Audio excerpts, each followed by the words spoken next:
हरे कृष्णा, नमस्ते मेरे प्यारे दोस्तों।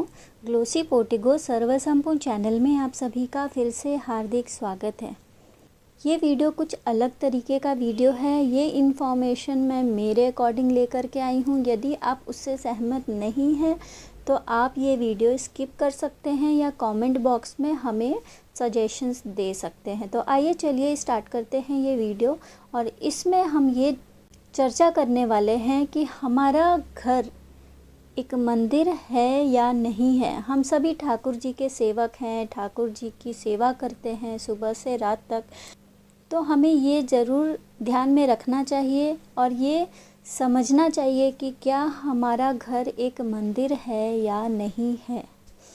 तो इससे जुड़े कुछ पॉइंट्स मैं लेकर के आई हूँ। कुछ चीज़ें यदि आप नहीं करते हैं तो उसे आप फॉलो करना स्टार्ट कर सकते हैं। बाकी ये तो अपने अपने भाव हैं और अपने अपनी सोच है। अब हम ये जान लेते हैं, ये पॉइंट्स डिस्कस कर लेते हैं, जिससे हमें ये पता चलता है कि हाँ, ये जो हमारा प्यारा सा छोटा सा घर है ये हमारे ठाकुर जी का ही घर है। तो ठाकुर जी के घर में सबसे पहली चीज़ नॉनवेज या अल्कोहल, कोई भी हार्ड ड्रिंक्स नहीं आती हैं।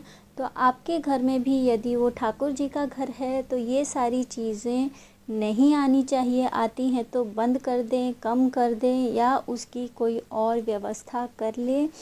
यदि आपके घर में नॉनवेज आ रहा है, अल्कोहल और ये सब चीज़ें आ रही हैं तो वो ठाकुर जी का घर नहीं हो सकता। सेकंड पॉइंट, जहाँ भी कलह होती है, अशांति होती है, लड़ाई झगड़े होते हैं, गाली गलौज होती है परिवार के एक दूसरे मेंबर से, तो वो ठाकुर जी का घर नहीं हो सकता। ठाकुर जी के घर में तो सदा ही सुखमय शांति का वातावरण होता है। तीसरा पॉइंट, जहाँ सुबह सुबह ईश्वर की पूजा नहीं होती है वो ठाकुर जी का घर नहीं है। सुबह यानी कोई भी ज़रूरी नहीं है 4 बजे 5 बजे, जब भी आपका दिन का शुरुआत हो, जब भी आपको समय मिले, 8 बजे 9 बजे 10 बजे ईश्वर को थोड़ा सा दीप जलाकर भोग लगा दें। उसी में हमारे ईश्वर हम पर कृपा बरसाने लगेंगे। इसलिए घर में ईश्वर की पूजा जहाँ होती है वहीं ठाकुर जी का वास होता है। फोर्थ पॉइंट है, जहाँ की भी रसोई स्वच्छ नहीं होती है, गंदी होती है, जूठे बर्तन इधर उधर पड़े रहते हैं, स्वच्छता का कोई भी ध्यान नहीं रखता है, बदबू आ रही है, कचरा इधर का इधर ही रखा है, वो घर ईश्वर का घर नहीं हो सकता। जहाँ भी स्वच्छता नहीं है वो हमारे ठाकुर जी का वास नहीं है, वो हमारे ठाकुर जी का घर नहीं है। नेक्स्ट पॉइंट है, वो है जहाँ सुबह शाम परिवारजन सब लोग मिलके किसी की निंदा करते हैं। जी हाँ, जहाँ भी निंदा का वास है, सुबह शाम यही काम है लोगों को कि दूसरों की चुगली करना, दूसरे के बारे में बातें करना कि वो क्या बोल रहा है, क्या सोच रहा है, उसने क्या किया, उसके जीवन में क्या चल रहा है। वहाँ ठाकुर जी का वास नहीं होगा। इसलिए निंदा का सदा ही त्याग कर दें ठाकुर जी के कृपा के लिए। इसीलिए हम कहते हैं कि जहाँ भी ठाकुर जी का वास है वहाँ निंदा की कोई भी जगह नहीं है, वहाँ चुगली की कोई भी जगह नहीं है। नेक्स्ट पॉइंट है, जहाँ खुशियाँ ना हो, सिर्फ रोना धोना हो। हाँ, हम ये मान सकते हैं कि कुछ दुखद घटना हो गई तो हमें संताप है, दुख है, लेकिन जहाँ हर चीज़ नॉर्मल है वहाँ भी रोते रहें, बिलखते रहें, हमारे पास ये नहीं है, वो नहीं है, इसकी ज़रूरत है, उसकी ज़रूरत है, तो वहाँ ठाकुर जी का वास नहीं होगा। मन से तन से जितना है उतने में ही सुखी रहें तो ही हम ईश्वर को अपना मन समर्पित कर सकते हैं। इसलिए हमेशा खुश रहें। नेक्स्ट पॉइंट है, जहाँ नकारात्मक चीज़ों का वास हो, हम हर चीज़ में निगेटिव सोचें कि अरे ऐसा हुआ, मेरे साथ ही ऐसा क्यों हुआ, ये चीज़ ऐसी होनी चाहिए थी, ऐसा हुआ, मैंने ये सोचा था और ये हुआ। तो ऐसी नकारात्मक सोच को हमें तुरंत त्याग कर देना चाहिए और अपनी सोच में थोड़ा सा सकारात्मकता लानी चाहिए और थोड़ी सी पॉजिटिव वाइब्स रखनी चाहिए। तभी ठाकुर जी के सेवा में हम तन और मन से समर्पित हो सकते हैं। नेक्स्ट पॉइंट है जहाँ ईश्वर का नाम ना लिया जाता। जहाँ सुबह से रात हो गई, हमने हर काम कर लिया लेकिन ईश्वर का तो नाम लिया ही नहीं। मन से हम ईश्वर को याद कर रहे हैं, ये अच्छी बात है, लेकिन अपने जिह्वा पर ईश्वर का नाम लेना बहुत ही आवश्यक है। इसलिए ईश्वर का नाम भले दिन में 2 बार लें, लेकिन ईश्वर का नाम ज़रूर लें। जहाँ भी ठाकुर जी का वास होता है वहाँ हमारे ठाकुर जी का नाम ना लिया जाए, ये तो पॉसिबल ही नहीं है। इसलिए ईश्वर का नाम हमेशा लेते रहिए। नेक्स्ट पॉइंट है जहाँ सूर्य की किरणें नहीं आती हैं। जहाँ भी सूर्य की किरणें नहीं आती हैं, हम सुबह उठते हैं लेकिन घर में अंधेरा अंधेरा अंधेरा रहता है, तो उस जगह में ठाकुर जी का वास नहीं। तो कोशिश ये करें कि आपके घर में कोई भी एक झरोखा हो, खिड़की हो, उसे पूरी तरीके से सुबह सुबह सूर्य उदय के साथ ही ओपन कर दें, ताकि ताज़ा हवा, ताज़ी सूर्य की किरणें आएँ। और जहाँ भी हमारा मंदिर है उस रूम में भी सनलाइट आए, क्योंकि जो जर्म्स होते हैं, जो कीटाणु होते हैं, वो सनलाइट से ख़त्म हो जाते हैं।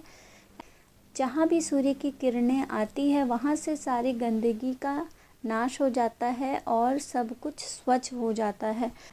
वहीं हम स्वच्छता के साथ हमारे ठाकुर जी का पूजन सेवन करते हैं। नेक्स्ट पॉइंट है जहाँ सुबह देर से होती है। सुबह देर से होना मतलब टाइम जोन के अकॉर्डिंग नहीं। सुबह देर से होना मीन्स जहाँ घर के लोग देर तक सोते हैं सारे के सारे, वो घर ठाकुर जी का घर नहीं होता। कितना भी देर कीजिए, एटलीस्ट 7 बजे 8 बजे उठ कर के पूजन कर लीजिए।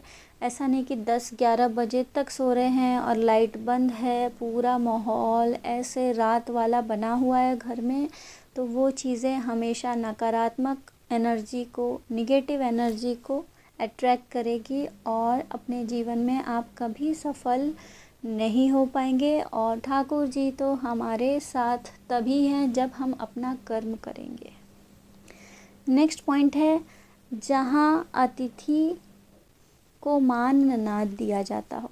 हमारे घर में अतिथि आए और हमने ये सोचा, अरे अतिथि तुम कब जाओगे, अतिथि तुम कब जाओगे, तो ये सही नहीं है। जितनी देर के लिए वो अतिथि है, जितना सत्कार हम अपने सामर्थ्य अनुसार कर सकते हैं हमें करना चाहिए। अतिथि का अपमान ना करें, भले ही वो कोई दुश्मन भी हो, आपके गेट पे आया है तो जल अवश्य पूछें और उसको मान ज़रूर दें। नेक्स्ट पॉइंट है जहाँ कर्मचारियों को चाय पानी ना पूछा जाता हो। कर्मचारी यानी घर पे आपके हाउस हेल्प हैं, या कोई कुछ सामान डिलीवर करने आए हैं, पोस्टमैन आए हैं, या कभी इलेक्ट्रिशियन आए, प्लम्बर आए, कुछ मेंटेनेंस का काम चल रहा है, तो कुछ लेबर्स आए, कर्मचारी आए, तो उन कर्मचारियों को ज़रूर चाय पानी हमें पूछना चाहिए। ये बेसिक एटिकेट्स है। यदि हम ऐसे जो भी कर्मचारी है उनको भूखे प्यासे वापस भेज देंगे, सारा काम भी करा लेंगे, तो ये हमारे ठाकुर जी को पसंद नहीं आएगा। नेक्स्ट पॉइंट है जहाँ से गाय और कुत्ते आपके गेट पे आते हों और वो भूखे वापस जाएं, उनको एक रोटी तो ज़रूर आप दे सकते हैं और ज़रूर दीजिए। कोई भी पशु आपके दरवाजे पे भूखा रहता है तो जितना पॉसिबल है उतना दीजिए। ये तो पॉसिबल नहीं है कि दिन में 10 बार कोई भी जानवर आएगा और आप खिलाते रहेंगे, बट जितना पॉसिबल है दिन में 1 बार, शाम को 1 बार, वैसा ज़रूर कीजिए। और गाय माता भूखी रहे, ये तो हमारे ग्वाले ठाकुर जी को तो बिल्कुल अच्छा नहीं लगेगा ना। नेक्स्ट पॉइंट है जहाँ से भिक्षुक खाली हाथ वापस लौटे। भिक्षुक को भी हमेशा कुछ ना कुछ दीजिए, प्रसाद दे दीजिए, भोग दे दीजिए, फल दे दीजिए, थोड़े से चावल दे सकते हैं, थोड़े से गेहूं दे सकते हैं, थोड़ी सी दाल दे सकते हैं। ज़रूरी थोड़ी ना कि हमेशा हम पैसे दें, तो भिक्षुक को कुछ ना कुछ ज़रूर दें। वो आपके दरवाजे पे आते हैं तो इससे हमारे घर को समृद्धि मिलती है।